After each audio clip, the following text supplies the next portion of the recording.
Want to make sure you never miss a new release from the official creepypasta.com YouTube channel again? Be sure to subscribe and hit that bell to turn on notifications. Have you ever been down to Brantford? It's not a bad place to live, although there honestly isn't that much to see. So much is just abandoned, or so old you can't even imagine what it was like when it was new. It doesn't really feel like a city, more like a small town that got too big for the town label.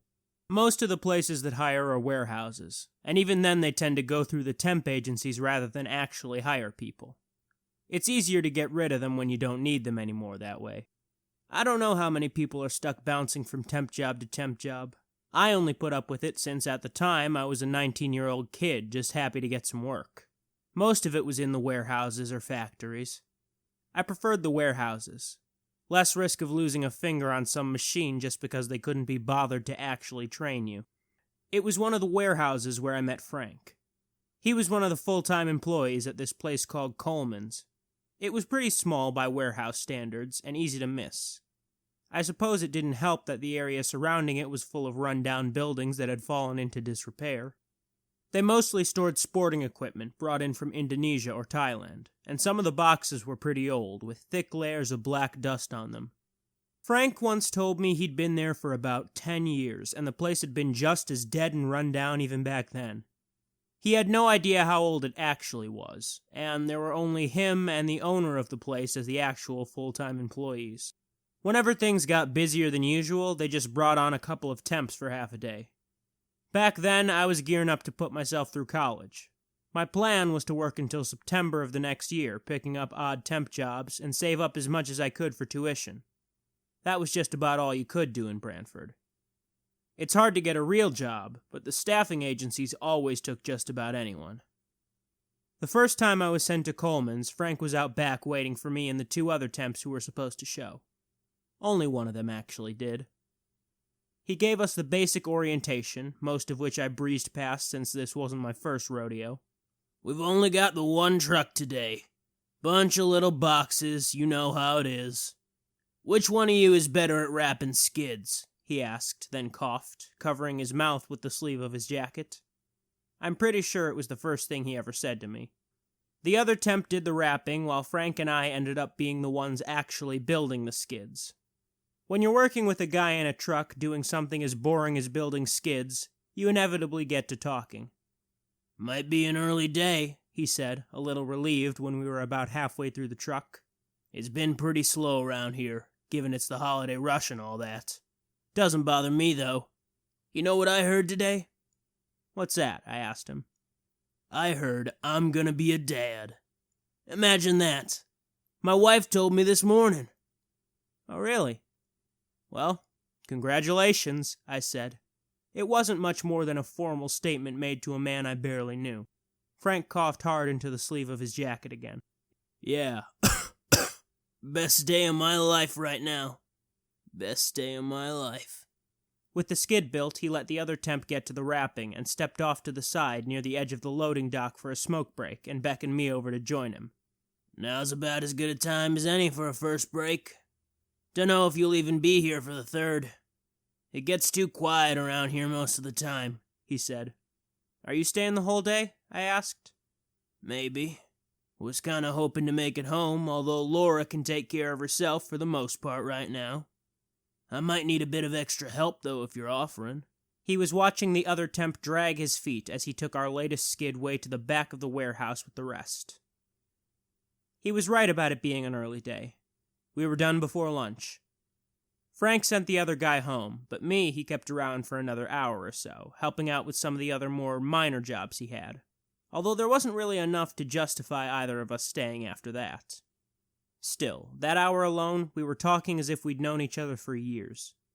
I got sent to Coleman's a couple more times after that, over the next 2 weeks. Sometimes it wound up just being me and Frank. We got along pretty well, the way people do when they're stuck working together. Friends for the moment, even if we only barely knew each other. It was Monday in the 3rd week when I came in for my last shift as a temp. It was just me and Frank alone in the warehouse. There were 2 trucks, already empty and needing to be filled. Loading was faster work than unloading, usually. Frank was quieter this time. giving me only the basics before setting to work. "Hey, how's the wife?" I asked as we pushed the first skids into the truck. "Huh? Oh, yeah, she's fine," Frank said, distracted. "Baby's doing all right." He coughed into his sleeve. "Yeah, baby's doing all right." "Hey, Jackie, you're saving to go to school, right?" "Yeah, I was thinking of going into marketing over at Mohawk." "You looking for full-time work?" Frank asked, looking over at me. "We're getting a proper opening soon, and you don't seem to have your head up your ass like the usual yokels they send our way." Of course, I jumped at the opportunity. Sporadic temp work wasn't really getting me what I needed. My agency would call me whenever they had something, sometimes an hour after it had already started. Sometimes I got to the work site and just got sent home. It was disheartening, to say the least. "The guy that owns the place, Gary, was in the other day. I was talking to him. We need the spot filled fast. I already asked him about you. He's willing to give you a shot. If you want it, he'll be in a couple of hours. You guys can hash it out." "Yeah, that'd be great. I'm your guy," I assured him. Frank just nodded slowly without looking at me and got back to work. I was so happy about the prospect of getting a solid full-time gig, I didn't notice just how lethargic he seemed. I hadn't actually formally met Gary before, just seen him around every once in a while. He was an older guy who spent most of his time in his office near the front of the building. The interview was pretty informal. There wasn't even a contract to sign.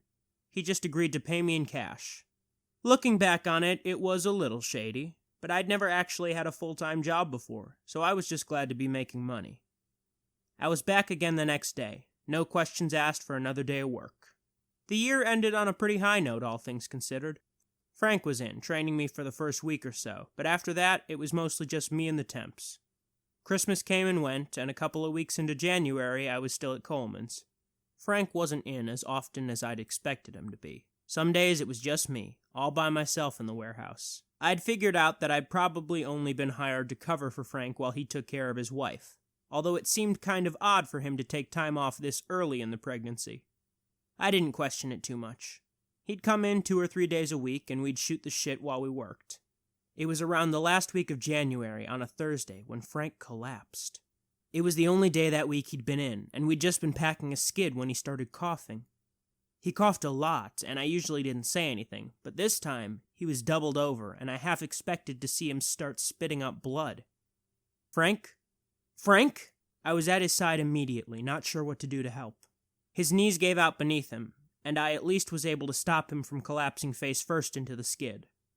I guided him into a sitting position on the ground, listening to him gasp and wheeze. "Jesus, are you all right?" I asked him. "Yeah," he lied, his voice hoarse and garbled with mucus. He coughed again, preventing him from finishing. "Fuck. I ain't doing so good, Jack." He avoided my eyes, and I sat with him, waiting for his explanation about just what the fuck had been going on here. "They caught it about a month ago. A tumor in my lung. Stage 4. "Jesus. Why the hell didn't you say anything?" "It was none of your damn business, that's why." "Well, can they treat it? What about your wife? Your kid?" Frank didn't answer me. He just stared out into the darkness of the warehouse, then tried to stand up. "I'm going on break," he said. "We're done talking about this." He was headed towards the tiny break room, and it was the last I saw of him that day. I didn't even see him leave. It was almost 3 weeks before I saw Frank again. I'd asked Gary about him, and he told me he'd given Frank some time off to get his shit in order. I tried to pry, but Gary refused to say anything else. Then, one day, I came into work and found Frank already there. He was loading a truck by himself, and he'd already gotten 2 skids in the back by the time I'd walked in the door. "Jack!" His voice was so cheerful, carefree almost. "Running late, huh? Go grab a pump truck. We got 2 more trucks today." His enthusiasm was unusual, and as I joined him at the truck, I had to ask about it. "You're looking better," I said. "I'm feeling better. Damn, I haven't felt this good in years." "You talked to a doctor?" "Something like that." Frank cracked a wry smile. Tell you what, the third truck's due in at 4. If we finish up fast, we'll head out for lunch. I'll tell you all about it. Well, that sure as hell whetted my curiosity.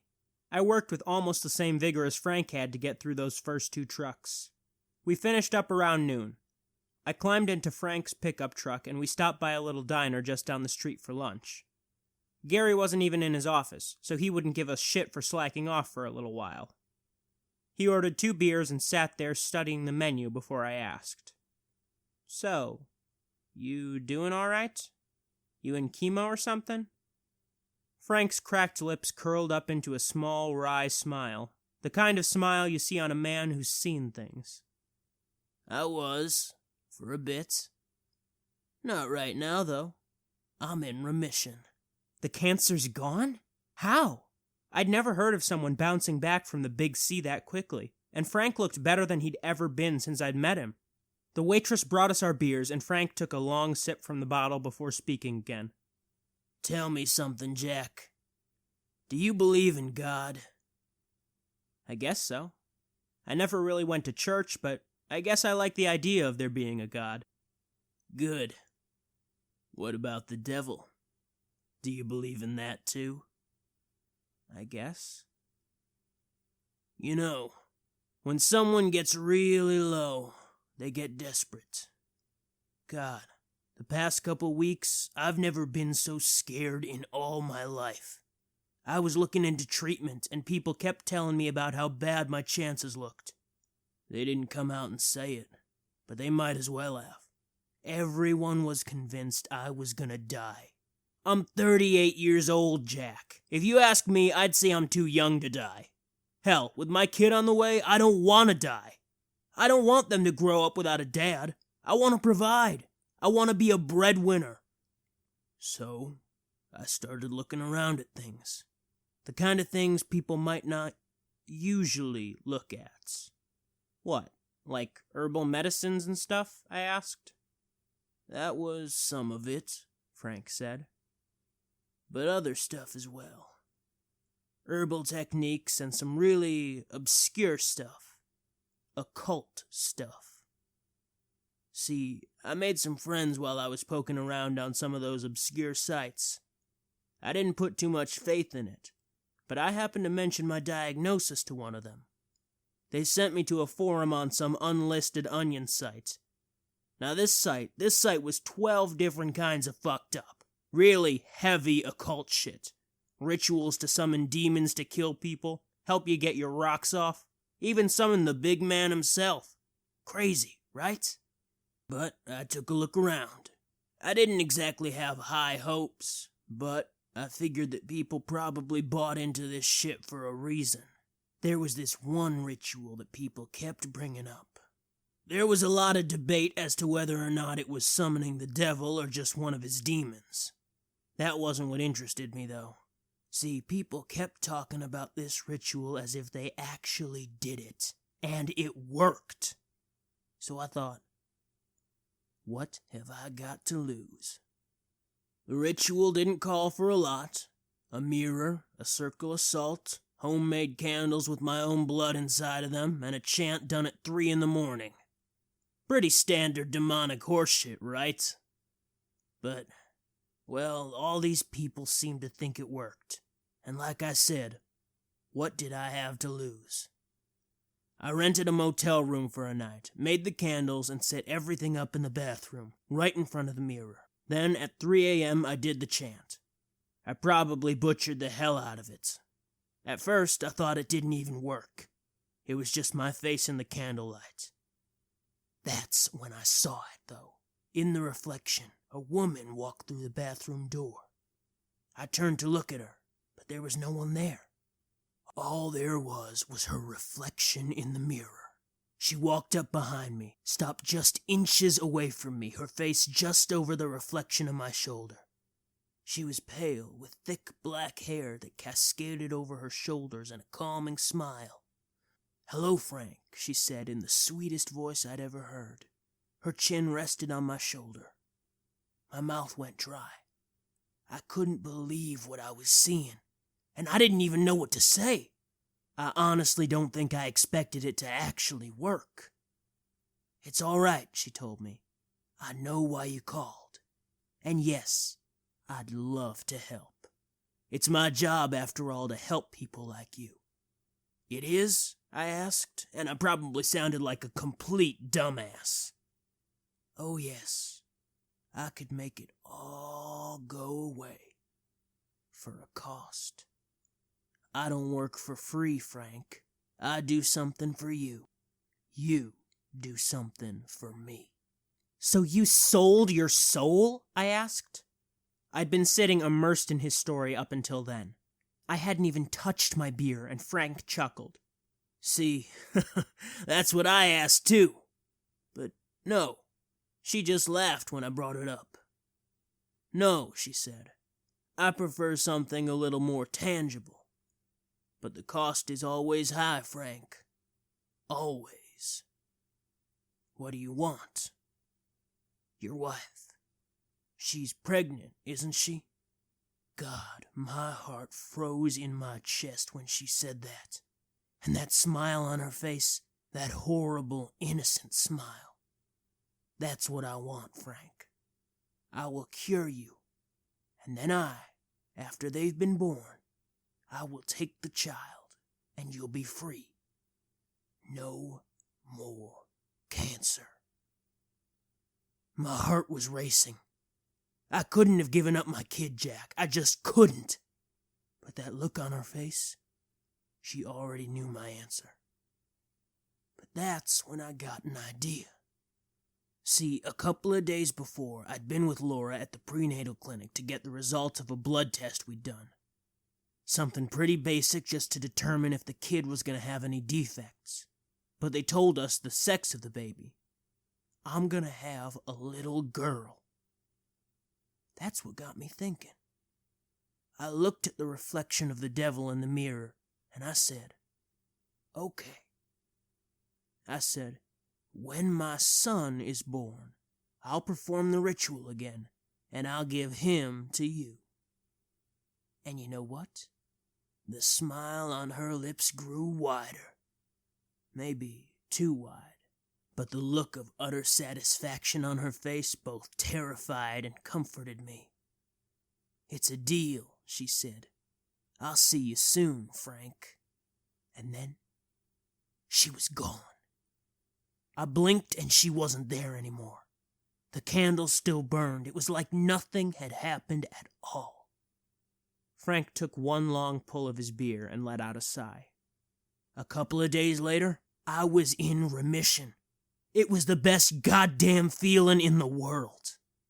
But then, what happens when the kid's born? I asked him. Son, daughter, it shouldn't matter, right? I wondered the same thing myself. According to the people in this sort of thing, demons are all about specific wording. I promised it a son. I can't give them a son. The deal's a paradox. They already gave me what I wanted. I didn't fail to deliver on the terms. I just won't ever have a son, he laughed. I guess we'll see, won't we? He lifted up the menu for the first time since we'd sat down and looked down at it. But I've been going on long enough. What's looking good?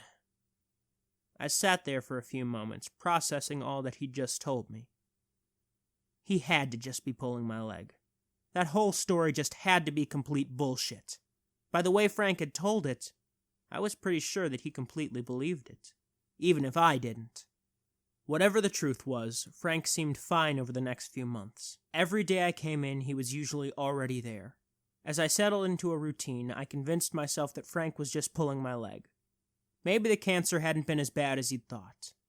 He'd probably just found a treatment that actually worked and made up that story either to screw with me, or maybe he really did believe it, in which case maybe he'd been on some sort of drug. He had mentioned he'd been looking into herbal treatments after all.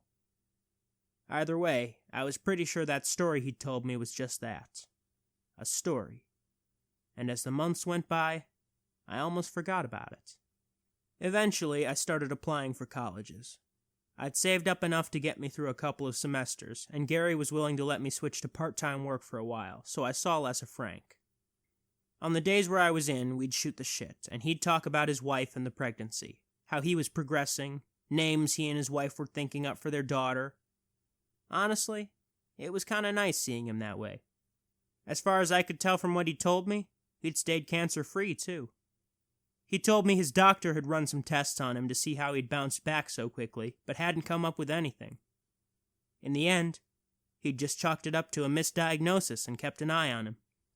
It was July when Kate was born. That was the name Frank and Laura had gone with. He kept texting me pictures of his newborn little girl on the night he'd taken her to the hospital. I don't think I'd ever seen him so happy before. It was kind of heartwarming, actually. And I thought about the story he'd told me back in January. I hadn't dwelled on it, and Frank had never mentioned it again afterward. Like I said, I'd convinced myself he'd either made the whole thing up or been high off his ass when it happened. But it was hard not to remember the way he'd spoken as he told me about the woman in the mirror. Frank was still as full of energy as he'd been back in January.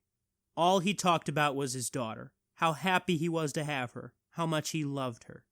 That kid meant everything to him. "Doc said he'd never seen such a quick labor," he told me as we built a skid one afternoon. "Usually it's a few hours, yeah? But Laura's water broke, and Kate was out about half an hour later. I looked it up online. I guess it's not common, but sometimes it happens. Weird, right?" "I've never heard of it before, but at least it was quick and she's healthy," I'd replied. "Have you seen anything weird lately? In the mirrors?" He paused. "No, I haven't," he said after a while, his voice getting quiet. "You know, I've been wondering, though. You would have thought that if anything were going to happen, something would have. But no, it's been quiet." He cracked a tiny, smug little smile. "I guess I did promise that bitch a son, didn't I?" "I guess you did," I replied.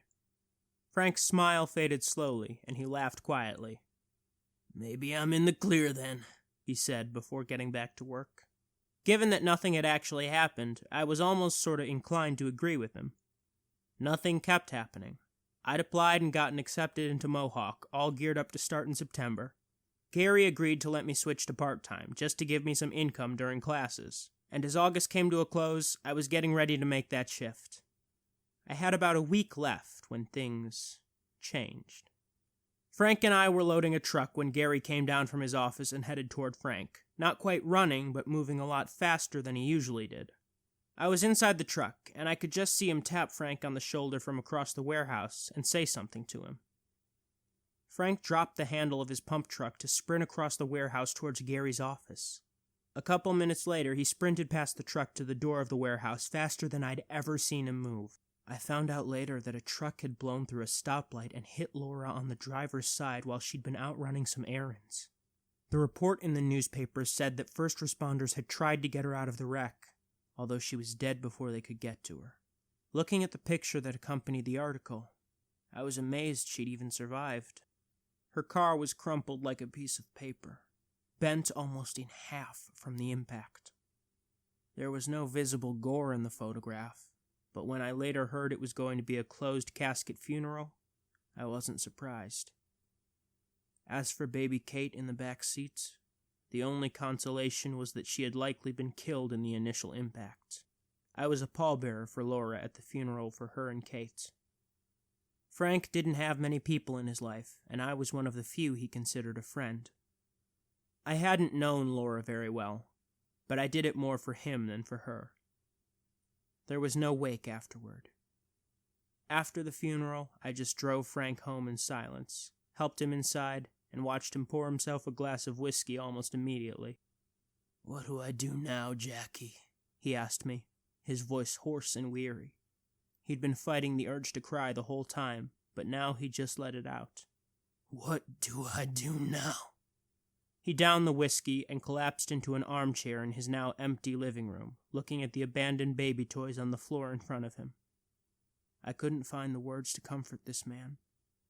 All I could do was just sit there and listen as he drank and mourned. "It's my own damn fault," he finally said. No, it's not, Frank. You weren't there. You couldn't have... It is.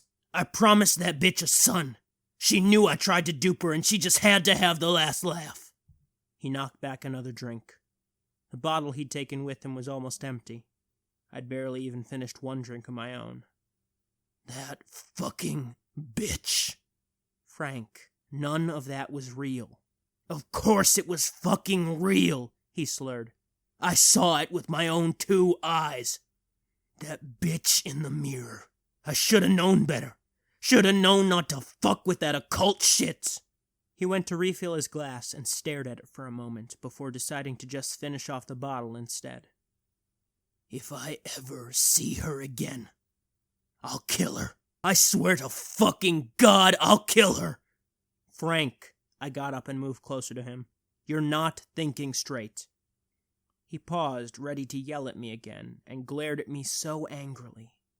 And I saw that anger in his eyes burn down a little. Maybe, he said after a while, and sighed, swirling the contents of the mostly empty bottle around. I took it out of his hand. Go to bed, Frank. You've had too much. Come on, let's get up. I helped Frank to his feet and led him upstairs to the bed, where he collapsed into it. Then I went back downstairs and sat on the couch, polishing off my own drink. I thought about going home. I wasn't exactly buzzed, although I'd probably get in deep shit if I was caught. Besides, given the condition Frank was in, I was worried he might wake up and do something stupid like kill himself or something. Maybe it was better if I stayed the night. I texted my family to let them know I was safe and decided to hunker down on his couch. I think I maybe got at best an hour of rest before the screaming started. I was woken up suddenly by the noise, and for a moment, I didn't even know where I was. Get out here, you fucking bitch! I'm right here! Come and get me! I almost tripped over my own 2 feet getting up off the couch and hurrying upstairs to check on Frank. You took them! They meant everything to me, and you fucking took them! His bedroom door was closed. I tried it, but it wouldn't budge. Had he locked it? Frank, I called, pounding on the wood door. Frank, open up! What the hell do you want from me? Frank screamed. Not at me, though. He wasn't paying any attention to me. What the hell do you fucking want from me, you bitch? No amount of jiggling the door handle was going to help, and I slammed my shoulder against it. It gave pretty easily, and I could see Frank's bed was empty, but the door to the bathroom was closed.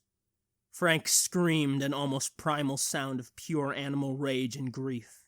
I sprinted towards the bathroom door, not even bothering to try and open that one nicely. I'll do it, okay? I'll honor the bargain, I'll honor it! Frank, open the door, I yelled, and he didn't answer. I heard him sobbing on the other side, and I slammed into the door again and again, forcing it to budge.